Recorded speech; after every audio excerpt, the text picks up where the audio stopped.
Olá, colega médico, tudo bem? Hoje a gente vai falar um pouquinho de como você pode encantar o seu paciente e fazer com que ele realmente se sinta cuidado. A nossa profissão é uma profissão muito bonita, né? A gente realmente, assim, tem o poder de levar para o paciente uma confiança, levar para o paciente uma segurança de tratamento, se você realmente fizer os comandos certos.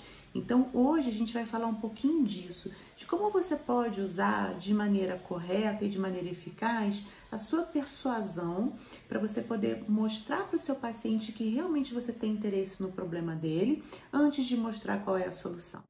Todas as dicas que eu venho trazer aqui para você são com o intuito de melhorar a qualidade de vida do médico. A minha qualidade de vida, a sua qualidade de vida como médico.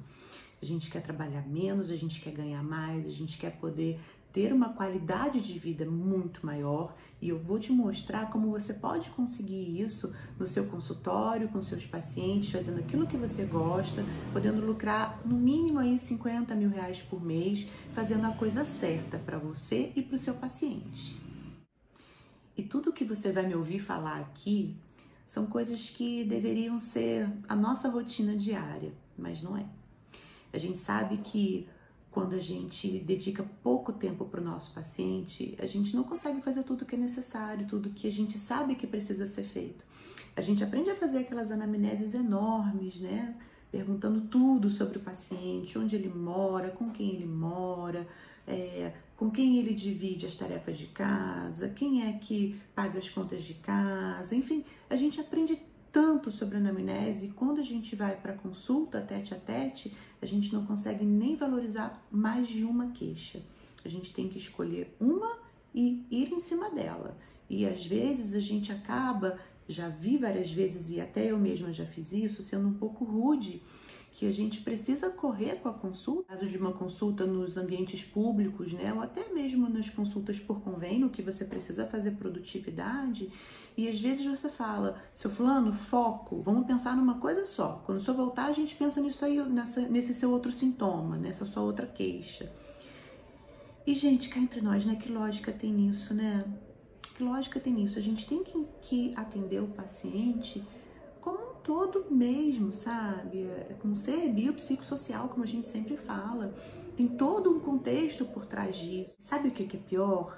A gente sabe disso. E isso causa uma frustração, né? Às vezes, assim, enquanto o paciente está contando ali a história super rápida, porque não dá para demorar muito também, você fica assim, poxa, ele tinha que fazer isso, ele tinha que fazer aquilo, eu podia ajudar nisso, eu podia ajudar aquilo, mas não tem como. Não adianta a gente ser hipócrita de achar que a gente vai poder dar o mesmo atendimento e a mesma atenção para o paciente no atendimento público ou no convênio, porque não vai. Infelizmente, o nosso tempo é muito curto e a gente precisa de uma produtividade. Diferente de quando você escolhe trabalhar com o seu horário, você estipula o seu horário, você estipula o tempo que você vai precisar para o seu paciente. E aí sim, você consegue dar uma atenção muito mais completa.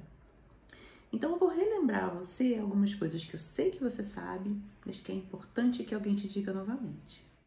A primeira coisa, gente, é o seguinte: ouça seu paciente.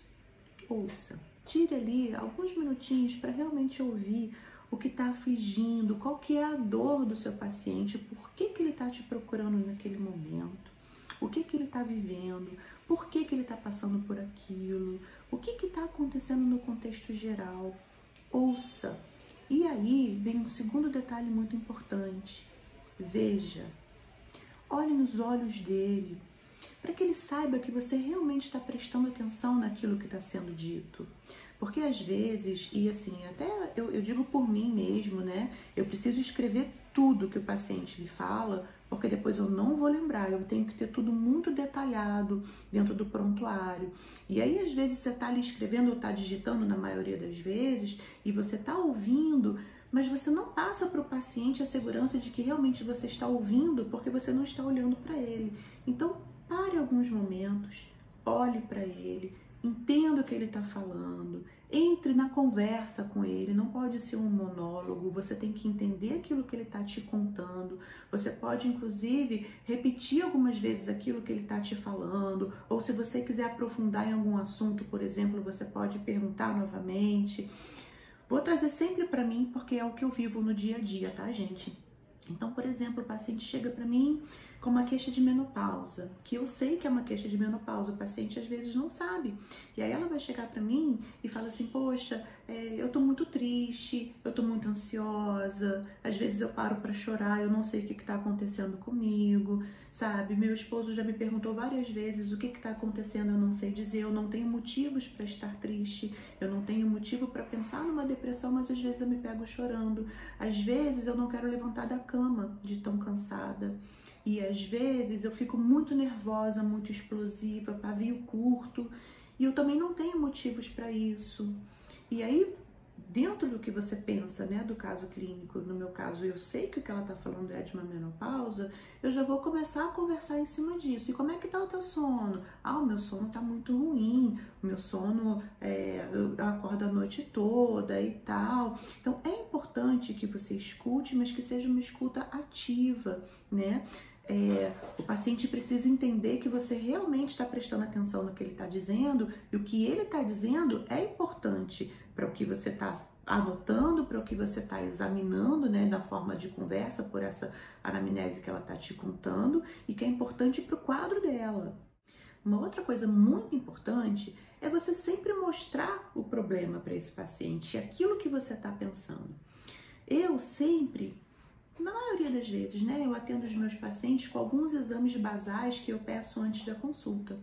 Então, ele vai me contando toda a história, eu vou relatando, vou computando ali no prontuário, depois eu vou olhar os exames e às vezes o diagnóstico é fechado ali mesmo na primeira consulta. Quando isso acontece, eu explico tudo para o paciente. O que eu achava que poderia ser, por que eu tinha pedido aquele exame, que o exame realmente fez o diagnóstico daquilo, explico o que é aquela patologia ou aquela enfermidade que ele está vivendo, explico o que pode acontecer se não tiver tratamento e por que tem que ser tratado e explico as formas de tratamento. Isso, gente, pelo motivo óbvio que quando você explica e o paciente entende o que está acontecendo, a adesão é muito maior, sem dúvida, né? E aí a gente tem um resultado muito melhor e é o que a gente quer, que o paciente quer também. Mas também pelo simples motivo de que ele precisa entender o seu pensamento. Muitas vezes, né? Quantas e quantas vezes eu já vi paciente sair com uma receitinha na mão e não sabe, não tem a mínima ideia do que é para cada remédio daquele que ele está usando. Então não pode ser assim, você tem que explicar para o seu paciente tudo o que está acontecendo, tá? Uma coisa muito importante é você ter empatia por esse paciente. Eu sei que você sabe o que é, mas para te relembrar também, empatia é quando a gente se coloca no lugar do outro e a gente sente aquilo que a outra pessoa está sentindo. É literalmente se colocar no lugar da outra pessoa, porque a gente... Médico é um bicho difícil, né, gente? A gente sempre tá pronto para criticar, né? Sempre. Vamos trazer aqui para o meu lado de novo. Eu trato muito obesidade e às vezes, muitas vezes, o paciente chega e fala assim, poxa, paciente obeso mesmo, né? Ou bem acima do peso. Poxa, doutora, eu nem como tanto e eu não sei por que eu não consigo realmente perder peso. Você precisa aprender a acreditar no seu paciente. Ele não teria motivos para mentir para você. E a gente aprende, inclusive na residência, que é impossível, o paciente está mentindo. É lógico que o paciente come, como é que não vai estar gordo desse jeito se ele não come?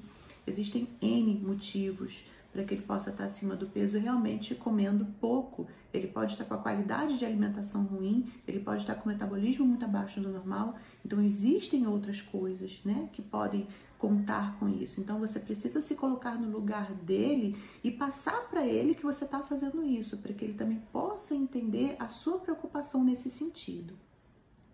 E depois de tudo isso, você vai apresentar a solução para ele. E claro, gente, que tudo isso que a gente está falando não vai ser numa consulta de 5 minutos. É impossível. Você precisa ter tempo com seu paciente. Você precisa tempo tanto para você ter uma boa anamnese, você ter um bom exame físico, você entender o que está acontecendo com esse paciente, mas também para que ele possa ganhar confiança em você.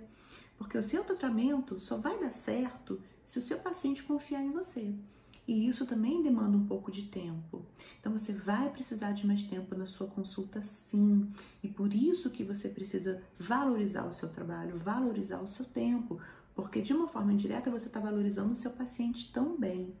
E a partir do momento que você ouviu o seu paciente, que você olhou nos olhos dele, que você se colocou no lugar dele, que você mostrou para ele qual é o problema e mostrou a solução, ele vai poder aderir com muito mais facilidade àquilo que você está mostrando para ele. E isso sim é uma das grandes formas de você fazer com que o paciente fique encantado por você. Porque na maioria das vezes ele vai sair da sua consulta assim, caramba, não imaginei que fosse assim, que consulta legal, que médico bom, que médica boa, me ouviu, me deu atenção. E sabe o que é mais interessante nisso tudo? Porque realmente, se você conseguir fazer isso, o seu diagnóstico vai ser muito mais preciso e o seu resultado vai ser muito melhor. E você conseguindo resultado para esse paciente é uma coisa que eu falo sempre, aí que ele vai ficar encantado por você mesmo e não vai querer te abandonar nunca. Então, assim, não é só você ter resultados e mostrar resultados para o seu paciente, você precisa de todo um contexto para chegar nisso. Então, pense bem, monte a sua estratégia, comece a perceber quanto tempo de consulta você teria que ter para ouvir o seu paciente por tudo que você precisa. Comece a elaborar isso aí direitinho para você começar a atuar no seu consultório dessa maneira e eu tenho certeza que os seus pacientes não vão te largar jamais.